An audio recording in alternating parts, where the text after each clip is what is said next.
Hey, First Baptist, hope you're doing well.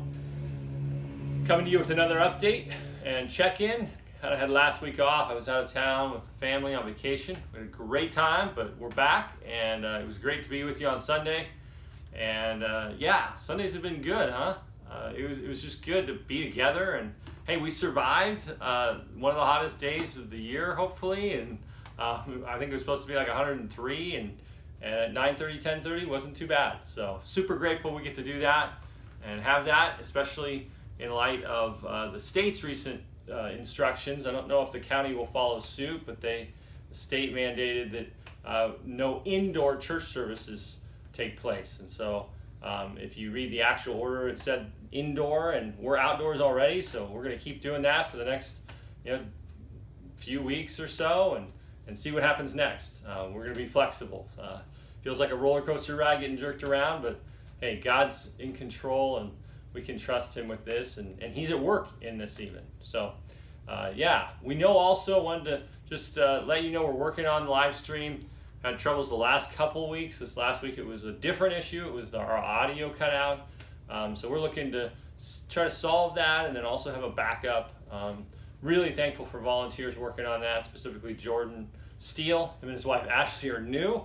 They got twin little boys, but they've jumped in, and Jordan has been a huge help in that. So really thankful for him and the work he's put into that. So keep tuning in to the live stream, and we'll get it dialed in and try to iron these things out. But yeah, so thankful for that. Also, just want to mention a quick ministry opportunity around our building. We want to steward our building, and one of the reasons we want to steward our building well, our property, is that it's part of our community. Not about you, but when I walk around my neighborhood or walk around here, I notice if people care. And I love being in places where things are taken care of and things are beautiful. It's good for me. It's good for my soul. It encourages me. And so we want to do that for our neighbors. We want to love our neighbors well by taking care of our property. And particularly the areas in our property that are visible, right? So we have area along Sherman Way and Cozy Croft that people are walking by all the time. In fact, there's an area out on Sherman Way where there's kind of a lawn area under the trees and rocks, and people sit on it and eat, and it's great. We're thrilled that they're using it and enjoying it. And our gardener, Jose, is doing a great job keeping up the property. We're grateful for him. But one of the things we noticed is that a lot of trash accumulates along Sherman Way in particular. And I'm wondering if any of you might have a couple days a week, just come by, 15 minutes, half an hour, clear away the trash, pick it up, and just as a simple way to love our community by showing we care. We want to provide a space that they can walk by or have a seat for a few minutes that's pleasant, enjoyable for them. So if any of you have that desire and time, let me know, and we'll connect you and figure out how to make that work. So just want to encourage you in that and let you know about that opportunity. So I want to take an opportunity today to talk for a couple of minutes about the ministry of bearing with one another. I heard somebody talk about that, just used that phrase a couple weeks ago, and it made me think. And as they talked about it, I just realized what a beautiful ministry it is to bear with one another. And the idea is taken out of Colossians chapter 3. Colossians 3 verse 12 says, "Put on then, as God's chosen ones, holy and beloved, compassionate hearts, kindness, humility, meekness, patience, bearing with one another. And if anyone has a complaint against another, forgiving each other, as the Lord has forgiven you, so you also must forgive." Think about that idea of bearing with one another. It seems to be something different than forgiving one another. It's a kind of endurance under things about other people that are just difficult. And we all know what those things are like, right? It's certain things in another person's personality, or their sense of humor, or their habits, or just quirks or foibles, right? Things that we might find somewhat annoying at times, or just they just require us to endure, right?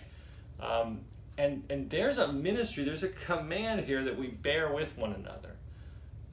And it's striking to me that we can go different ways with this. When we encounter people and interact with people who we struggle to put up with, in a sense, to bear with.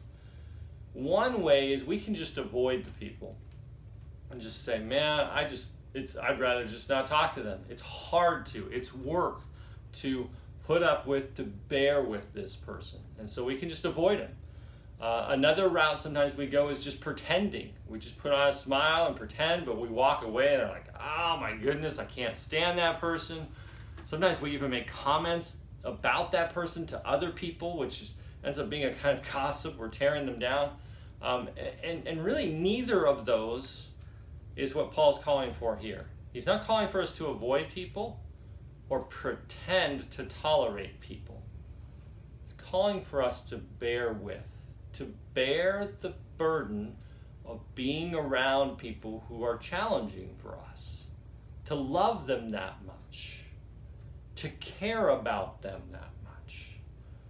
There's something beautiful about that when we do that out of a gospel heart. Think about this. Think about the reality that God has borne with you. Christ bore with you, and he bears with you every day. In not just foibles and mistakes and idiosyncrasies, he bears with you in your sin and your just raw weakness. He bears with you in love. He cares for you. He doesn't get tired of you. He doesn't kind of just tolerate you. It's not that he, I don't really like you, but I love you because I have to. None of that. Christ loves you and he bears with you. And that's what we want to reflect in the way we treat each other. We want to lean into this ministry of bearing with one another. That's not easy, is it? But we have the fuel in the gospel and what Christ has done for us. We have the fuel even here in Colossians 3 where Paul tells us to set our minds on things above, where Paul reminds us who we are, that we are chosen and beloved, that we are now saints in Christ. And when we remember who we are, and we set our eyes on Christ, we are ready then to bear with one another as Christ has borne with us. And guys, this is where we have an opportunity to be such a counterculture, a light in our world. Because bearing with one another in a sincere gospel way is so different than what we see in the world. We see avoiding, we see pretending in the world. We're talking about something different. And if our whole church body is marked by this kind of bearing with one another in love, it's a radical testimony to the gospel. It's a beautiful ministry. So let's look for that. Let's lean into that, bearing with people who have different opinions than us, who are very different than us in habits, in punctuality, in viewpoints, in styles, in whatever. Let's bear with one another. It's a beautiful ministry. I love the way we're doing that already, church, and let's just continue to excel still more in that. So, love you, First Baptist. Hope that's helpful. Have a good day.